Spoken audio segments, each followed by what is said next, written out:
My name is Randy Famula. I'm a master's student with Dr. David Neal and working with the Walnut Improvement Program. I'm here to introduce our next speaker, Dr. Christopher Topp. Chris is a principal investigator at the Donald Danforth Plant Science Center in St. Louis. He received his PhD at the University of Georgia in plant biology, and he did his postdoctoral research at Duke, where he developed a 3D root imaging and analysis pipeline. And today he's going to talk about his current research in subterranean phenotyping and the hidden half of plants. Can you all hear me? Oh, is this thing on? Great. Okay, well, thank you, Randy, very much, and thank you to the organizers for inviting me. It's incredibly well organized. Students do a better do what I think in this case. So, yep, it's my privilege to tell you about the work we're doing at the Danforth Center. Yeah, I'm known as a roots person, and as the title of the talk suggests, we mostly think about roots and rhizosphere interactions, but really what we're interested in is how the plant works as an integrated system.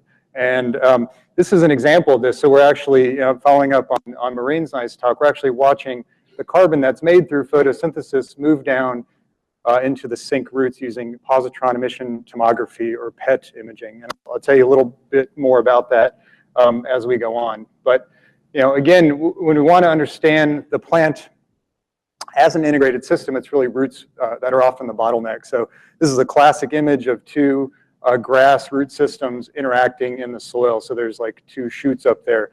You can see the incredible topology and just the sheer mass down here. And so this is one scale at which we can look at roots. But really what's happening at every single of these many thousands of root tips is the rhizosphere. So this is a cross-section of a barley root system. You can see the root hairs, the soil particles, and this is the rhizosphere where all the microbiome interactions happen under the soil. And so my lab is very interested in how these very small scale interactions actually manifest themselves in terms of root architecture, and then what consequences this has for plant function, health, and productivity. So again, more images of roots in the soil. These are North American prairie grasses, and I just want to introduce you to the term root system architecture. So it's really just the spatial organization of roots in the soil. You could probably add temporal as well, because there's certainly a temporal aspect to it. And you can see the diversity in shape here in morphology. But really what we're interested in understanding is how these shapes are related to their functions. And so just showing you a very simplistic example, but these are the major nutrients, and most of which, especially phosphorus, are up here enriched in the topsoil.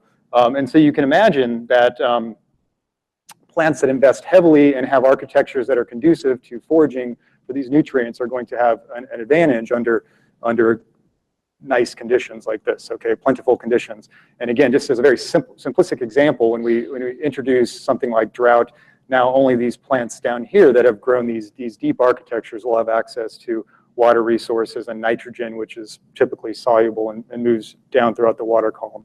Okay, so you get the idea of what we're trying to get at here.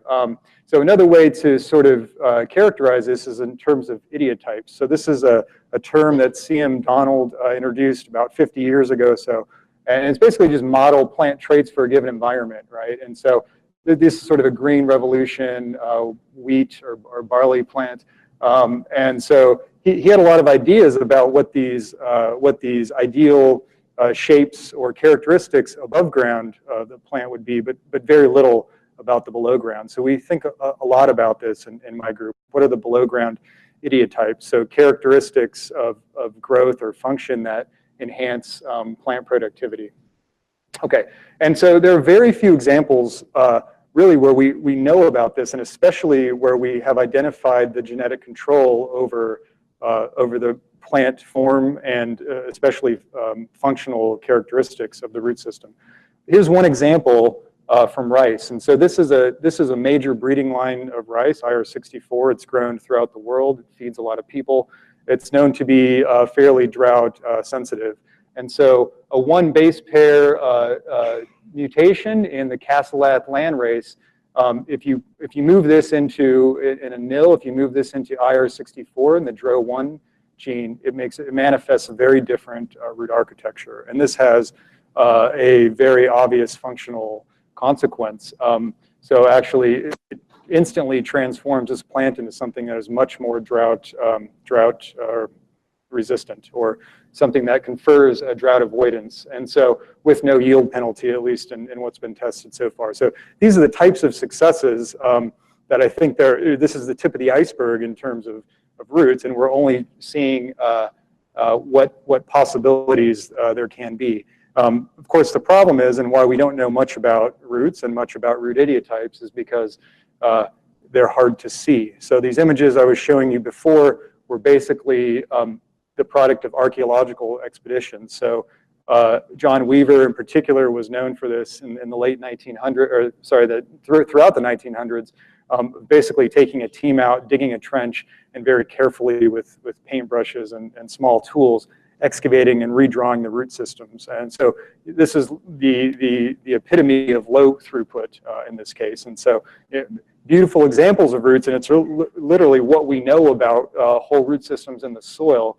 And yet, you know, we still haven't cracked the egg here. And unfortunately, 85 years later, this is basically still state of the art. So no hyperbole. So you know, it's funny, but actually, it really is hindering our ability to understand roots. Okay, so this is a phenotypic reality. There literally is a 3- and 4-dimensional root system expressing itself in the soil. But we can only capture it, you know, in very limited ways. So we can see part of it here, sort of a 2D. We take soil cores, or dig up the roots a la shovelomics, or stick a tube and a camera down there, really capturing a sparse data set of what the true phenotypic reality is. And I think that's really getting in the way of us understanding our root biology. And so the typical masochist I am in my lab reflects that. We have a kitchen sink approach. So we basically try to combine all of the different ways that we could look at roots on common germplasm that we think has some potential to give us these functional connections to genotype. And so in some sense, they span a continuum of our ability to control the experiment and the environment and what's actually ecologically relevant. And I'll be touching on basically all of these things today. And also an example of some germplasm we use. So in this case, these are maize lines that are either really good at taking up nitrogen or not, and the product of a long-term genetic experiment. So again, I'll tell you more about that in a second. The system that Randy referred to that I worked on as a postdoc is optical projection tomography, if you want to get fancy, and if you don't, it's just growing plants in a big pot of gel, a big jar of goo, actually, to be technical about it. So what you're looking at here is a rice root system about 2 weeks old. It's literally growing in a glass cylinder in a fertilized gel and gum media. Okay, and we put it on here, and we built these custom tables that has a camera and a light source, and so we get a rotational image series that represents 3 dimensions. Okay, and so we can do this. We can obviously control what's in this gel pretty well. We can look at this over time, which is important, and I'll get to that as well. So once we have this three-dimensional information, we can actually make a 3D reconstruction. And then, so once we have the phenotypic reality of what the root system is, we need to figure out how to extract the relevant measurements. And this is not simple. And actually, it really speaks to our ability to make these genetic connections, right? If we have bad phenotypes, we're not going to have good genotype to phenotype associations. And so we spent a lot of time in the lab. And if I have time, I'll tell you about a new applied mathematical method we're using to try to get at this really complex topology. But we have used this for example, QTL analysis of root systems, and it's been pretty fruitful. But you know, this is just an example of a chromosome in rice 2 from a study we did. And you can see, maybe you can't read these, you don't need to, but these are multiple days of phenotyping and multiple different traits. And you can see they all stack up here. And that's really because they're not different traits, right? There's some phenotypic variation that this QTL or the SNP, whatever it is causing. And we're sort of capturing little bits of that variation with each of these different measurements, be it depth or length or numbers of roots. And so we think a lot about really multivariate phenotypes. And when we put all these measurements together in one statistical model, in this case it was MANOVA could be a principal component analysis, it could be something even more sophisticated than that. It gives us new resolutions. So here in red, these are multivariate QTLs, and in red, we had found these before. So there was a big pile of univariate QTLs here. But in green, these regions were not identified by any single univariate trait. So we weren't capturing enough of the variation that this QTL is driving by single traits, but when we put them together, we actually get quite large effect QTL. And I think this is critical, especially for roots, when we don't really know what it is we should be measuring. At least that's my contention. So another element that we think is very important to bring into this, and an area we're moving, is to really call the phenotype as a function and not a static time point, because we can fool ourselves when we're looking at static time points and calling that the phenotype. And so adding in the time element is important. So this is an experiment where we just took B73 Missouri 17 maize and we automated the gel system, and you can see they're very different root architectures. Once you start working with these, you can identify them very easily by eye. But what we're interested in is how the growth of each of these individual roots in the root system actually gives us these different patterns, okay? So I worked as a postdoc, and then after, since I've been at the Danforth Center with two computer scientists, Herbert Adelsbrunner and Olga Simonova. We published this a couple of years ago, but we call it dynamic roots. But it takes these 3D models, it aligns them over time, and then it derives something called the time function. And so we can actually now measure the growth of each individual root in the context of the total root system. So I'm not showing you that here. This is just total root volume, but just to show that we can actually get dynamic growth phenotypes in this way. And so now we can start to get a little bit higher resolution in how we're looking at these different root architectural patterns. So here you're just looking at the density. So this is just scaled to the, in this case, it's total root length. And so you can see B73 here has longer roots relative to shorter roots at the beginning, and it's sort of the opposite from Missouri 17.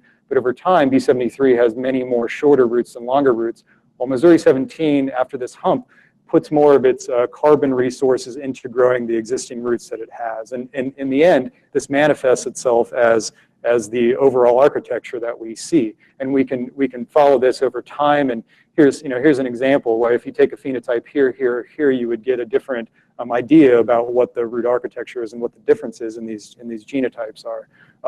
And so we started to do a lot of this, and we can do this with lateral root density, for example. We start to dig into this data. We literally have the explicit phenotypes over time, so it's really a question now of what's the most interesting stuff to mine out of it. So you can see here that they grow together very similarly, and then B73 has a difference. And so so we can represent this in terms of a logistic function, which I'll show you in a few slides. But just to give you one idea of some of the developmental context we can measure in.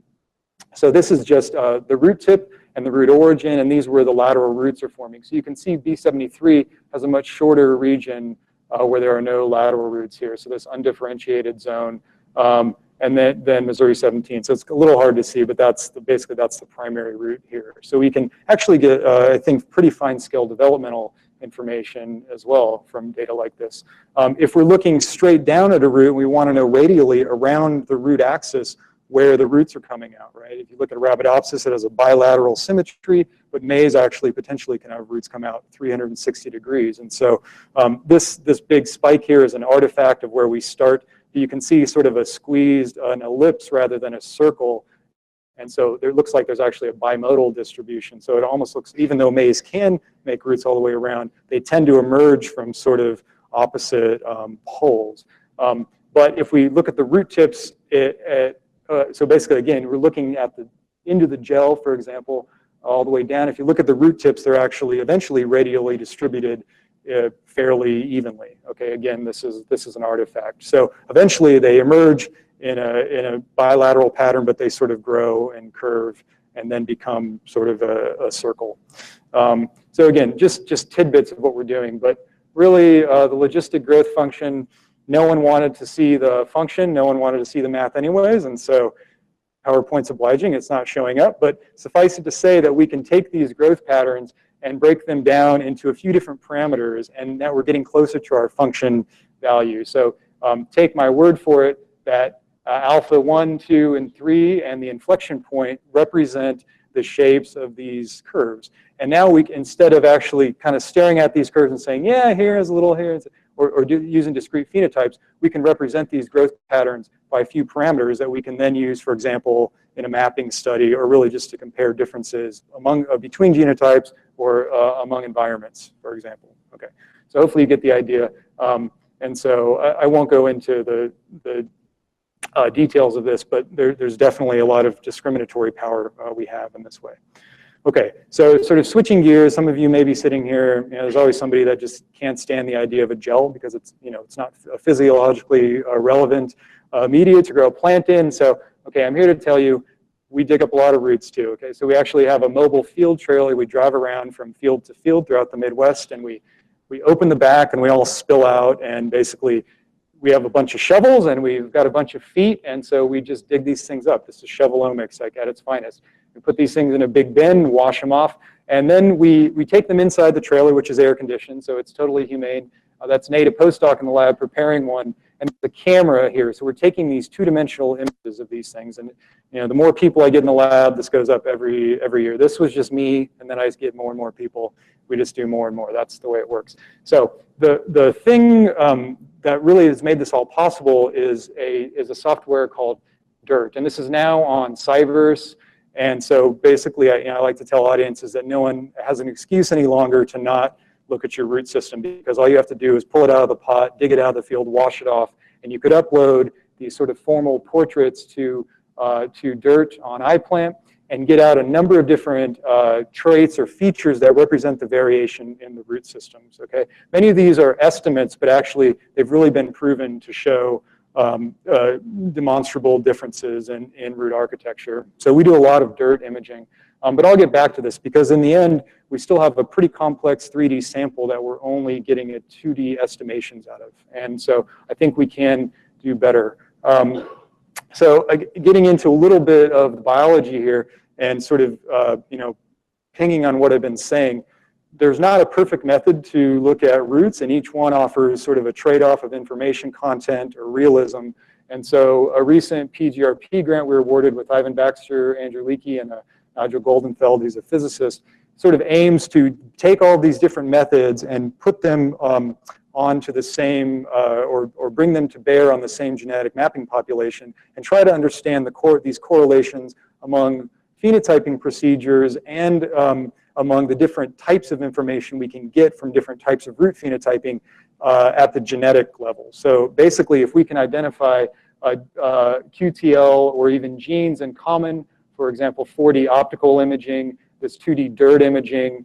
I didn't explain many risotrons very well, but basically this is a big tube we take into the ground. I'll show you a picture later, put a camera in it. So that gives us some idea of a root mass at depth. And then just because we had to throw Ivan a bone, we counted ionomics among this. So the idea here is we look at the seed ionome. All the elements that came into this terminal part of the structure obviously came to the root system. So there is literally a correlation between the two. If we can identify it in this study, that would be fantastic. Okay, so and another part of this is to develop, which I'll talk about in a minute, but is to develop X-ray imaging capabilities, and I'll show you some examples of that in a bit. So the Illinois long-term selection experiment basically started over 100 years ago. This is Illinois high protein and low protein, and the high protein has tons of protein in the seed, and which is storing all the nitrogen that it's taking up. So basically, these have been recurrently divergently selected for high or low nitrogen uptake. So if root architecture is related to nitrogen uptake, which we think it should be, we should expect to see differences in the phenotypes driven. And in the gel, you can see it very clearly. We can also see it in the field. So these are cycle 70, IHP, and ILP. And there's a population cross between these, a limited population cross, and a mapping population we call the IPSRIs, which are now recombinant inbred lines. So all I want you to see here is that there's variation, which is good. That's what we map on. If we don't have variation, we don't have much to work with. And so again, I'm cutting through a lot of data here, but Sean explained this really well, what a Manhattan plot is, and basically anything over the line is something interesting. So this is for just one trait. There's a number of different traits. I'm just showing you one example where we've been able to take a SNP and zoom in down, and actually we have candidate genes now that we think control root architecture variation in this population, which should plausibly be related to nitrogen uptake. That's the idea. It's yet to be proven yet. So we haven't, we're moving forward in maize with this, but actually also in sorghum. So I'll show you one recent result of one of these candidate genes with an EMS mutant in sorghum. So pretty similar shoot phenotypes, but we can see real differences in the root. So this would be very exciting if it were true, and it's something we're actively working on. So that's one part of the project. But this year, Nigel and Andrew Leakey are very busy with the mini rhizotron data. So Andrew's team is putting 1 mile of these 6-foot-long pipes into the ground with a Giddings tractor, and then we'll be spending the summers putting a camera down them and collecting information. So in the end, we have plots where there's basically rhizotrons within the row or between rows. This is the type of data you get. Now you can see small insects and lateral roots, and juxtapose with what we can get with the shovel here. And we're literally comparing 2 phenotyping methods, 2 types of data, and eventually mapping this back using this IPSRI mapping population, hoping to look for corresponding QTLs. If not, we learn something either way, but it would be really nice to be able to take these 2 aspects of root phenotype and put them together for once. Okay, so another part of this project, which started out to be I had some, of course, I would like to be able to do root imaging experiments, capture whole root systems growing in soil. Okay, that's ideal. We're a long ways from it in the field. We're a little closer being able to do this in a greenhouse, in a pot, for example. And one of the very clear ways that if we press on it a little, I think will yield a lot is X-ray imaging. And so I had some experience with X-ray imaging previously, and in this project I had intended to basically sort of start developing in that area. But then in between the time when I wrote the grant and it got funded, I started a relationship with another company, Valent Biosciences, who are very interested in the rhizosphere. So they basically market natural plant products that enhance plant growth and productivity. And so they got interested in this X-ray and came through and helped to fund an industrial CT system, okay? And so when I say industrial, I mean it. This is actually made for aerospace industry. So when we go to training at North Star Imaging, it's guys from like Cummins Diesel and Boeing, and so they call our plants parts here. So when you go to the med school, they call them like patients, and we go to this place, they call them parts. So when you put the parts in there, that's what it looks like. So here's a plant in a pot, here's the X-ray source, and it shoots them through. It's not that different from optical, except now the energy is passing through, but we do get a contrast image here on the back. And this is a really great system because you can see all this mechanization here. This thing has about a 4-foot range and about a 2-foot range like this. So we can capture very large volumes. Here's basically, at this point, we've gotten pretty good at scanning these things, but how do we actually extract biological observation? So this is what, if we're looking at multiple slices of a 3D reconstruction from the X-rays, it looks something like this. You can follow the roots pretty easily like this, but after a while, it gets a little bit difficult to do. And so the key challenge here is really root soil segmentation. This is Ni Jiang, a postdoc in the lab, has gotten pretty good at this, although we still have a lot of work to go, which I'll show you. But once we basically can tell a computer what's root and what's not root, we can then reconstruct this into a 3-dimensional model. So again, this is a root system growing, it's living in a small pot. And there's some problems here. So there's definitely roots that we're not capturing and some things that are not roots, but we're getting closer. So here's an example, some work we're doing with Valent. They're very interested in sorghum and Brady rhizobium in this case. And so this is kind of an ugly looking sorghum root, but if you actually look closely, hopefully you can see these little nodules. So that's what we're after. So we're getting pretty close. Okay, so this is semi-automated segmentation. If you have a willing and talented graduate student who's willing to sit there and do some manual segmentation, I don't know if you can see this, it's a little hard to see from here, but this is a very beautiful clean root, and now we can measure lots about this root system, okay? Hopefully it'll be a little easier to see here, but now we can use methods to identify the nodules and count them, count their volume, for example, and we can do this, again, over time because this is a non-destructive assay. I hope this is coming through, but we're very excited about these results, even though there's still quite a bit of work to do with the segmentations. Something that's a little bit easier to do, of course, as usual, is above ground. Not only are we able to see, hopefully this movie will work now. Let's see if I can get this going. Let's see. There was an error about media formats. Oh, beautiful. Okay. Nope, it's not showing you anything. But what this would be showing you is basically optical sections through a maize corn stalk. And it's quite striking. We can see actually the vasculature, where the whorl of, yeah, so this is the curse of Bill Gates, I think, and an Apple. So we'll try this again. Let's see. This is par for the course for me. I have like probably an international reputation for having talks stop in the middle all the time. It's a very large PowerPoint. Okay, I'll skip over this, but hopefully we can at least see. Oh no, it's not showing this. So here's another example of being able to look inside of a maize stalk at a developing inflorescence here. So we can do this. We can literally count the number of leaves there will be until this tassel emerges. We can measure different aspects now of this tassel over time. And then we can see this again. The picture here would be to show you we can actually look at the individual florets at a later time point. Let's see. Oh, there it is. Okay. So we can use this now not just for normal development, but also for mutant analyses, right? So we can see a tassel here. There's a project with Blake Myers, and there's a really abnormal morphology here. So we started to team up with people at the Danforth Center. Here's another example. So Andrea Evelyn works with Ramosa 2 mutants and Soteria. And so you can see with your eye that there's some phenotype here, but how do you actually measure that phenotype? It's not simple. With X-rays, we can basically see inside of the plant, and it gives us much better leverage to actually develop these phenotypes. Huh? Okay. So I'm getting told I have very little time left, but I think we started late, actually. Yeah. Okay. We definitely started late.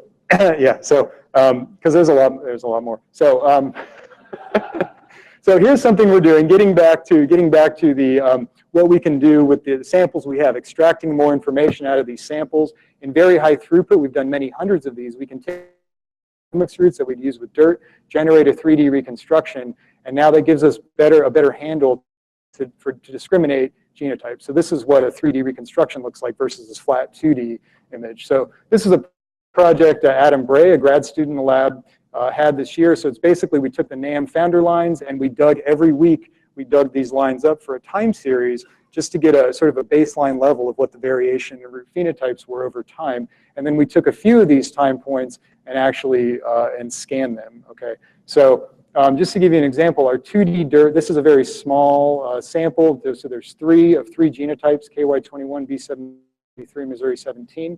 And I'm just showing you the tasseling data here. If we do a principal component analysis, we can see that component 2 here, component 1 actually discriminates 2 of these genotypes, but not these 2 very well. When we take our 3D measurements, we actually get a really nice discrimination along component 1 and component 2 of each of the 3 genotypes. And now we've done this for all 27 NAM founders, and we've done many hundreds of these. So we don't have that data analyzed yet. We can actually go through and look at which traits are in the principal component are contributing to the variation. So I'll spare you the details, but basically we can now look at individual traits, a number of root tips, and in this case solidity, which we can't really capture in 2D, which very well discriminates Missouri 17 from KY21 and B73, and that's because there's a lot of open space here, and it's quite dense here. That's essentially what, excuse me, solidity is capturing. Quickly now, to the rest, Randy, sorry. So getting back to this PET data, so what's happening here is we're feeding this plant a radioactive form of carbon. So it's CO2, it's radioactive carbon dioxide, which is then being fixed. And you're looking at this in real time. There's multiple pulses. That's an imaging artifact. It's literally moving down to the root system in a matter of minutes. And so this is a work that I had started at Duke as a postdoc, but now found a beautiful collaborator. He's a nuclear physicist at the WashU Med School who built one of these in a conviron growth chamber. And so we're actually able to look now, these are subjects actually, not patients. In Ty's case, we call them subjects because sometimes they're monkeys and things like this. So we can now look at carbon allocation patterns from shoot to root over time. over developmental time, and we can also look in real time. So you can see here the carbon just getting down, and later we can now see bright spots at the root tips where the carbon is accumulating. So we're actually capturing morphology and physiology here because we're doing this in a gel system. So here's just one very small example. We can see the roots, but none of the carbon is actually moving down to the roots. This is at a very young stage, right? The one exception is this crown root, which is shoot-derived, and we can see a little carbon signal there. Now, the next day, all of a sudden, sort of the dam breaks, and these roots are no longer being fed from maternal stores, and they're now being fed from the shoot. So these are the type of dynamic plant biology we can capture with PET. And so what we're doing now is combining these, either optical or X-rays, now that we have an X-ray system, getting combined and asking, for example, how much carbon's at a root tip and then how much did that grow? So what's actually driving, how are plant carbon allocation decisions driving plant growth, and sort of layering these different levels on. Okay, so in the last, Randy, I'm sorry. Do I have 3 more minutes? No. Okay, 3 more minutes, all right. Last little part, but this is a really exciting new area for my lab, and spawned a really nice collaboration with a mathematician, Washington Mio, my colleague Dan Chitwood, and some others here. But it's using a method to really capture, instead of using ad hoc measurements, you saw these lists of things that we use to describe complex shapes. What if we could really describe them in a very comprehensive way? So Mao's a grad student that came from, she's a postdoc with our group, was a grad student with Washington, applied mathematician. And the basic way this works is it uses a topological method. So if I were to ask you, for example, how many connected components do you see here? At this scale, you might count the dots and you'd say that there were 10. So we'd say there were 10 connected components. That could be represented as a barcode here. But as we take these spheres and we dilate them, connected components start to stick together. So now these components are connected by these spheres, and one of these dies. And so we now count a different number. And we continue to sort of dilate these spheres, and so we get a representation of this shape through this persistent barcode. And I know this is a little hard to capture. I'd be happy to talk to you about it more later. But eventually, the idea is a persistence barcode explains a unique shape. And so we can now do this for other features like branching structures. In this case, it's the geodesic distance. So basically, the distance from a tip all the way to a seed point at the root. And that, just take it for granted if this is, I'm going a little too fast, but we get a unique barcode that captures the shape. And so now we can compare things like different root structures or roots and the branching architectures of shoots using the same metric rather than a series of ad hoc measurements. And so this, we think, is giving us a lot of power. And so I had to get to this slide just to show Sean and others and Adam in the lab, Adam in the audience who are interested in grapes. But we've teamed up with Jason Londo, and we've taken just the grape brachices. So you saw the variation in clusters from Sean's talk. You can see it here.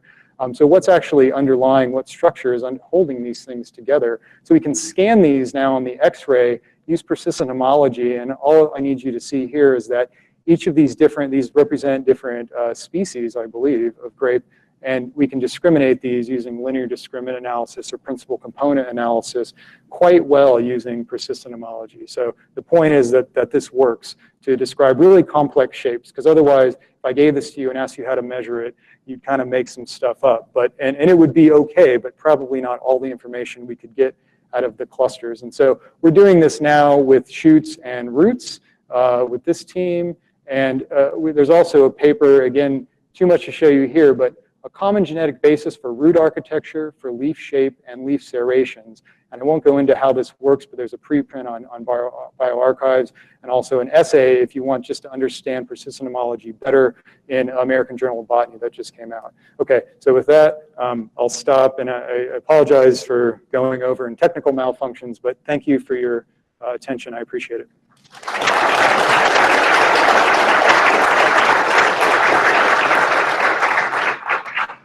I think we have time for maybe 1 or 2 questions. I think I made up time.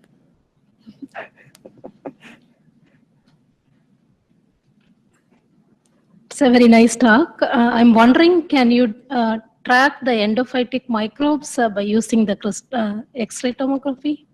Can you speak up a little? I'm truly hard of hearing. Something about microbes in the root? Yeah. One more time, please. Endophytic microbes? Endophytes. Yeah. What about them? Are we interested in them? Mm-hmm. Yeah, of course. I mean, a lot of what I showed you here was methodology, right? Which has opened doors to so many different aspects of biology, many more than we can actually work with. And so, you know, one thing in the gel system, actually, we surface sterilize, but in a lot of rice varieties, endophytes will start to grow along from the root exudate, and we can actually pull the plant out and still see where the roots were growing because of these endophytes, and those can be sampled, for example. That's certainly a possibility. Yeah. So. Thank you. Okay, I think I'm out of time. Other questions? Okay, thank you.